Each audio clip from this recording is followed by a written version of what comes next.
I'm now here with Rick Sawyer, our town manager for many, many years, and a good friend. And Rick, it's been a good year. Yeah, it's been a great year. First of all, I want to thank BCTV for doing this again, the producers behind the camera, and both of you for hosting tonight. It is a great service that you guys provide, not just tonight, but all the sports games all year round. I know I tune in remotely all the time, and you guys just do a fantastic job. So start leading off with that. Yeah, well, we appreciate that comment just prior to you coming on. We were just talking about the many, many different ways that people can watch BCTV around the world and certainly locally. And right now, in case you weren't aware, we are on Channel 22 and 1072 and streaming on all those other places that you already know about. And the Conservation Committee meeting is on Channel 16. So we have 3 live streams going at this time. Rick, there were a lot of challenges in 22, but there were a lot of accomplishments. You know, what would you, taking a look back in 2022, because that'll get to our next question on what we're going to be facing in 2023, some of the highlights that we can say that you and the council looked at as one of your goals, and then now you can say, yeah, we met that goal, and now we can move on to something else. So next year I got to make sure you send the questions ahead of time, so I'm better prepared. But I'll say a couple of things. Last year we made some tremendous improvements to our fire equipment that I certainly want to highlight. We added a new ladder tower to the facility, and we added our squad vehicle, both things that are dramatically improve the service that we provide to our residents. And the taxpayers in Bedford have always been great about supporting all the apparatus that we need, all the equipment that we need, our personnel, and even our facilities, which is something that we've been working on all of last year, and you're going to hear a lot more about this year.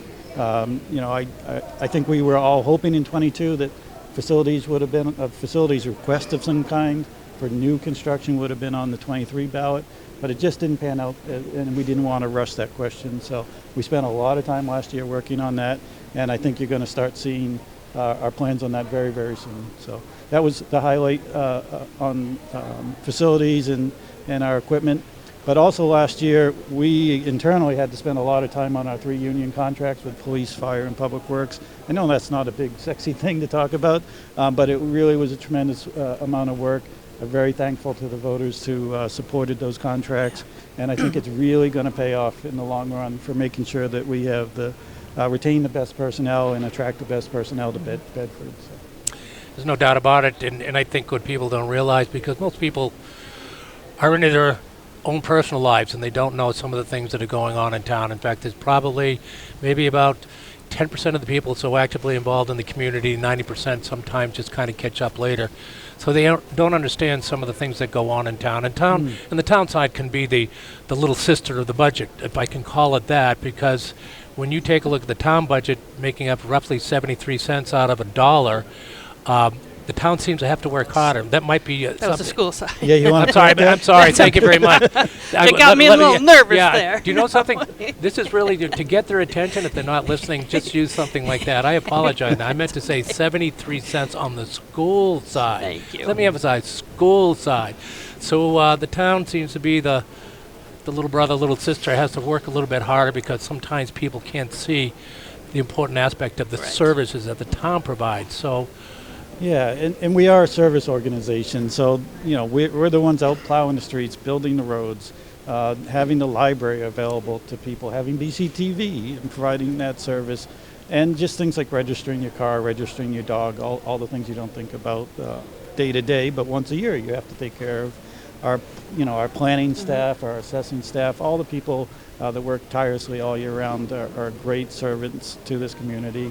And I think we have a really great team and staff, and they do a really, really fantastic job. I can attest to that. One of the things that you're going to be faced with and working hard on is certainly the growing number of staff. I'm talking specifically safety personnel. Sure. I mean, the jump over the years has been significant.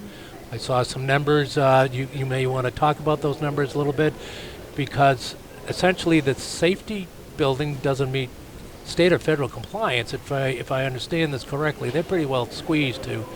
Yeah, the building is 25 years old at this point. It wasn't built from the ground up as a safety complex. It was an office building that we converted.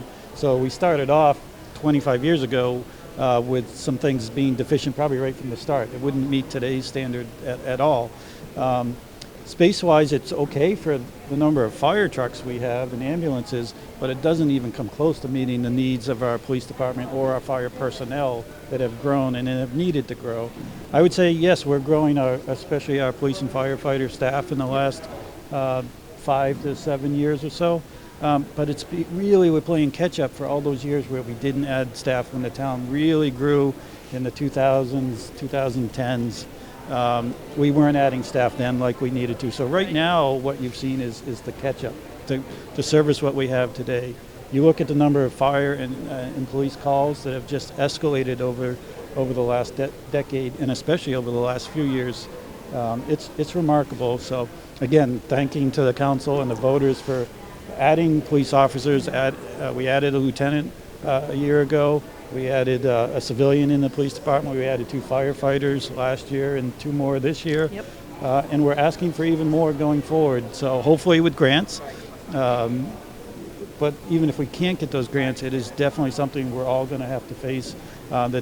Just to be able to respond to our normal daily calls, we need that additional personnel. And there'll be some interesting statistics coming out on that. I know that the town is working to try to help educate the community, and we'll be using and just saying and showing everybody what it's like. I don't think anybody has seen what goes on in that building, and I think what we want to do, and I know the town is, and they're going to be using BCTV to assist, is to really bring that challenge that is faced by the town with the infrastructure that is over there. And once a picture's worth 1,000 words. Yep. And we did something, you and I, a couple of years ago now, I think it was 2021. Yep. And I took that out again. It's when it was Article 6 when we talked about infrastructure. I think that was one of the 5 or 6. And when I looked at that again, I went, oh my God, they've been living in there for 2 years since we did that, and it's gotten worse. And we've added personnel, so sleeping quarters. We basically have taken away the command staff offices so that we can have sleeping quarters. Especially during COVID, you couldn't have people doubling up. We're back to having people doubling up in sleeping quarters. Sorry. But as you add staff, there's literally no room left for, there's no bed space.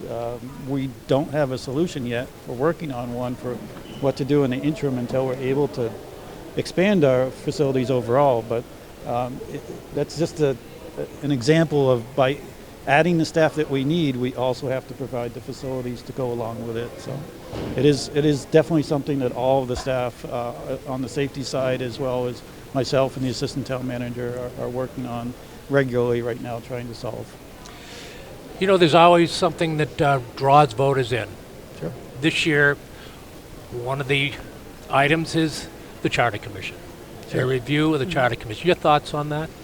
Well, again, this was something that came to the council from a citizen asking if the council wanted to sponsor this. The council chose last summer to say no, it wasn't a priority for the council at the time, but citizen went forward, got over 1,000 voters to support a petition and got it onto the ballot that way.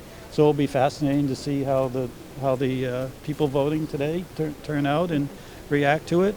I think there's obviously there's several forms of government. Lori can certainly speak to this. He's an expert on this as well. And they all can work well in the community, and it's up to the community to choose.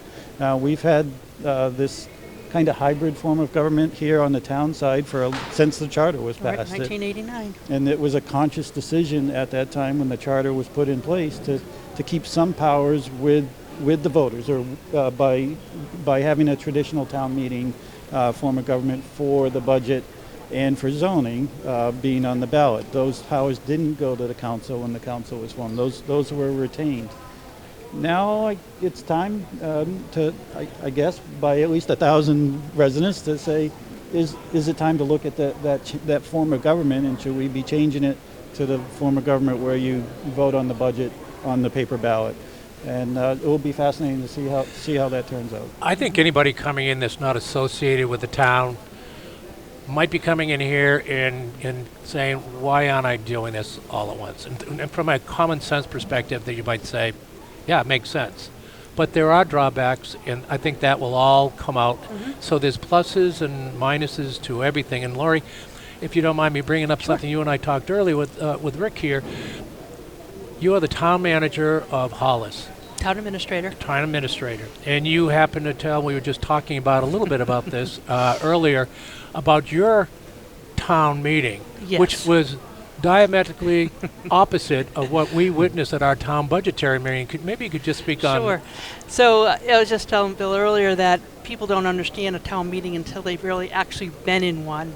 And so I've been in Hollis for 4 years, and I've actually participated and watched town meeting. Well, this one we just had on March 18th, it was a Saturday, started at 9 o'clock, it ended at about 4:30.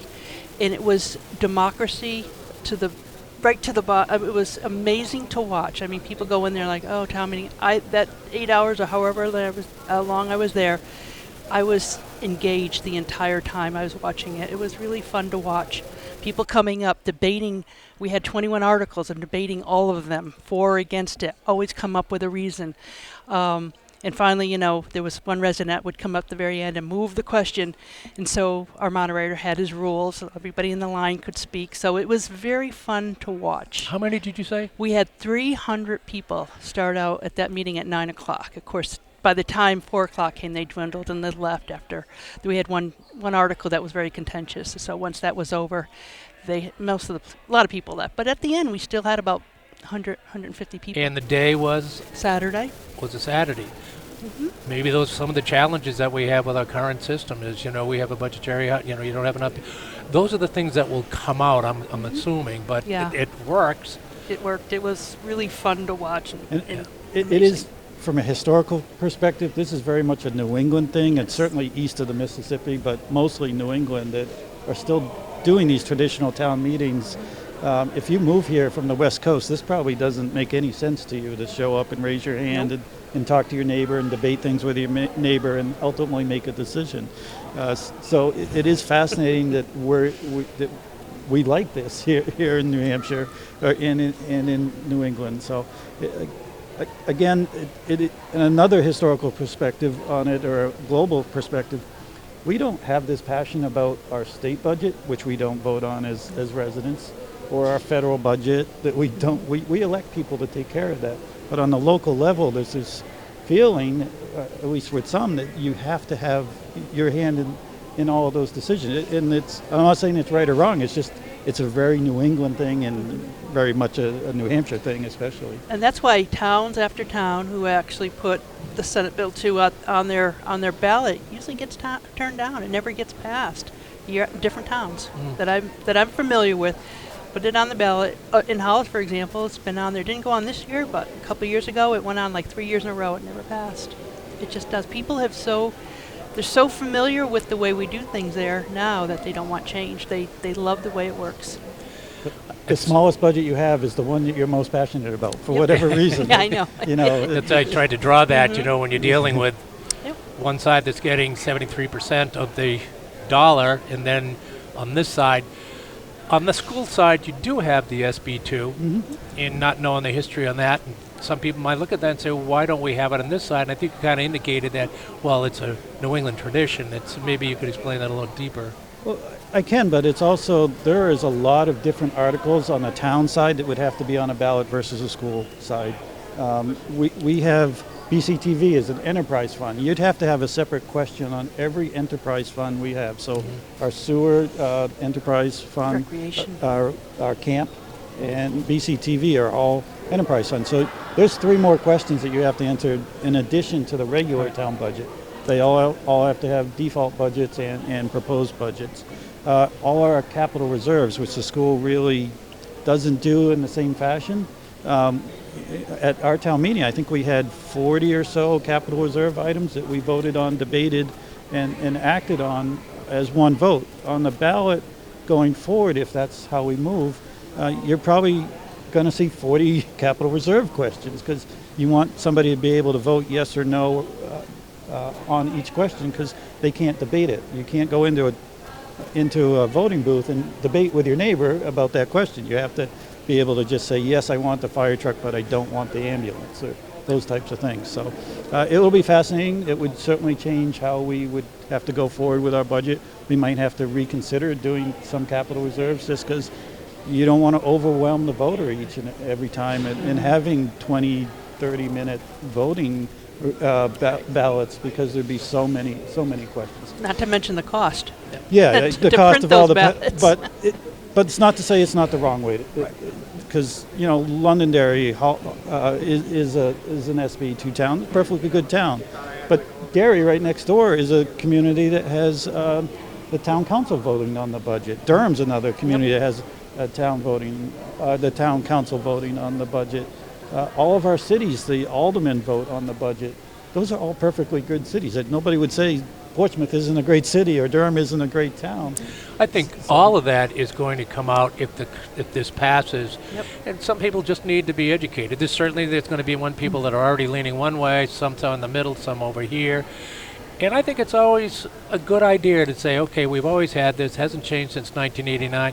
Let's take a good look at this. And this way everybody gets educated, that there aren't any misconceptions, that they understand what change can mean. Right. Can it mean for the better? Can it mean, okay, longer lines, more time spent?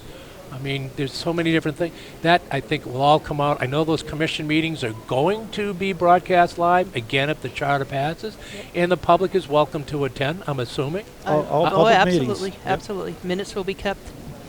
Cool. And I don't know if you've already talked about the process with that. If it does pass today, there'll be a charter commission. As you know, there was a follow-up question to elect 9 members of that commission. They would be charged with meeting for the next several months and have a preliminary report due to the council in October. And they could at that time say, no, this is not the right way for us to move forward. Or they could say, yes, we think it will be, and we're going to work towards a final report. At that final report, they could still say no, but if they said it in their preliminary report that it's likely the way they're going to go, you're likely moving towards a final report that would recommend it to be on the next ballot. So in March of 2024, you would vote on actually implementing ballot voting or not. So this isn't a one and done decision today to have voting on the ballot. Okay. There would be a process that would have to go through. It's not our process. This is all laid out in state law and the statutes on how all charter commissions operate. So. I'm finishing up on your 300. People will say, and it happened, when I was getting ready here, somebody said, hey, how many do we have at the now we cover both the school deliberative sessions in the theater as well as the town budgetary. And for whatever reason, why they think that the town side is the only side that has poor participation ought to go to a school deliberative. If there isn't anything major, I think we had 57, and I think they might have had 55. So they had 51. 51. Yep. So, but when they deliberate, I mean, then everything's sealed, signed, and delivered, and then it's on the ballot. So on the town side, you still can debate, like in Hollis, right up to the point where you vote on it. Yes. So that has some merit to it. The convenience of coming in, and that's what I'm trying to understand. Yeah. Why do 300 people attend in Hollis? Maybe because it's on a Saturday. Very few people in Bedford go to the deliberative sessions, either town or the school side, and they come in here to make a decision. So it wasn't always like that, Bill. You've lived in town for a very long time. You could probably remember the years when the room was packed at a deliberative session. Yes, I do. I can remember those years. So well over 300 people would attend those deliberative sessions. Yep. I think over time, things have changed. The culture of the town has changed. People moving in that aren't as passionate as they used to be. That's why our numbers are probably not as many as they used to be. And of course, the biggest pull back then was the high school, which would bring those people to the deliberative session year after year after year. Yep. And as you know, once it got the high school was built, the numbers decreased over time. So it's all about what's bringing the people and the culture. People coming in have different. Yeah, and I'm looking thoughts. at Hollis and the population over there. So is it growth are we outgrowing that form of our government? That's a very good point. And that's what, and it's like, wait a minute, if we cross the threshold, now we're into, I don't know, you look at Londonderry, you look at us, I think we all pride ourselves, and you hear it all the time, I want that small town feel. Well, we still have that small town feel. And you can still govern with that small town feel. And I think the debate, if this passes, is going to make for some interesting discussion. Absolutely. Exactly. So, Rick, I can't thank you enough for coming. I mean, if there's anything else you want to add, I know 2020, you guys are going to be getting together to set up your retreat, set your goals, or do your thing, and I'm sure there's things from last year's list. We got a long laundry list. One thing I want to mention when you talked about some of our accomplishments over the last year, and the DPW accreditation. Oh, so thank you, Lori. That's okay, because I'm the liaison to the DPW, near and dear to my heart. They've done a tremendous job getting that accreditation, and I'm very proud of that department. Yeah, and I think it's another way that the staff just shows that they're trying to do the best for our community and have the best standards in place, and that we're ready for anything that might come down the path. So it really was a fantastic exercise for the staff. I really took so much pride in seeing them come together as a team and group and work together to get that done, and thank you for bringing that up. One of the very few in the country, not just New England, the country, correct? Well, first in New Hampshire, and of a handful in New England for sure. I think there's several hundred in the country, but the first in New Hampshire, and nobody can ever take that away from you. When you're first, everybody else is second. So I can't thank Jeff Foote, the Director of Public Works, and at the time Jean Walker, who was the project manager for that. Was the town engineer. She's now the assistant town manager. They were the leaders of that project, but really the team that came together and seeing them in their sessions was really a fantastic thing to see. And the townspeople should be really proud of the team that we have at Public Works and really across the board. As you bring up things, it made me think about another thing that's on the ballot that I know that DPW was involved in, and I know that our Energy Commission with Bill Foote and also with Chris Bandazian, et cetera, and that's the solar project, which, different people send certain out from different organizations, whether it be on the BTA side or TQE itself. That stuff gets misrepresented sometime, and then it was definitely misrepresented because there was an indication that there was not going to be any federal funding involved, and the committee the other night, when they were doing their live broadcast, went on to say that was a misrepresentation of whoever put that, not the BTA, but TQE, that happened to mention that. And when that happens, people just automatically think, oh, that must be right. So this information can get out there, whether by accident or intent. And that's what I was going to say, whether it's misrepresentation or misunderstanding by their parts. It is unfortunate that not everybody in town was on board for that project, in my opinion, because it does save millions of dollars to the taxpayers over the life of the project. It instantly saves your tax bill as soon as that goes online. It's a fantastic project. In the federal grants, we had to write the language that way. Right. Because they're reimbursement grants. You can't get the grant in advance of the project. You have to expend the funds and then be reimbursed with these federal grants. So I get that all that's confusing, and when it goes on paper, it's hard to fully digest all that. But I hope that was a supported project. It has to get up to 60%, so that's a higher threshold than every other question on school ballot or town ballot. Unfortunately, it wasn't supported by either organization. That was unfortunate. And there was so much information out there, and people will just make up their minds. And we're close to that. I saw how hard the guys worked. You could tell they were defeated. And when people refuse to listen, I mean, it's hard for us to all, even in our house. I'm going to change everything, put solar panels. We want that payback now. Yep. But over time. It certainly is well worth the investment. So it's going to take more education, like everything. Well, I'm still going to hold out hope that it passes. So don't kill it yet. Well, well, I mean, maybe I'm just kind of listening to the. It was a high threshold to overcome. Yeah, but still two-thirds, right? 60%. Okay. Yeah. 60%, 3/5. I'm going to go with your optimism on that, and I want you to come back and say I'm wrong. But, and what I liked about this, too, not only the solar panels at a very good location, by the way, but the improvements also at the transfer station that are desperately needed, like the compactors. And they were going to redo some work at the building to accommodate our staff. It was wonderful. So I hope it passes. I'm feeling optimistic. And I want you to come back and say, I told you so. I do. I want to say that. That's good. That's good. Well, again, thank you both for hosting. You're entirely welcome. I certainly appreciate you guys doing this. You're entirely welcome.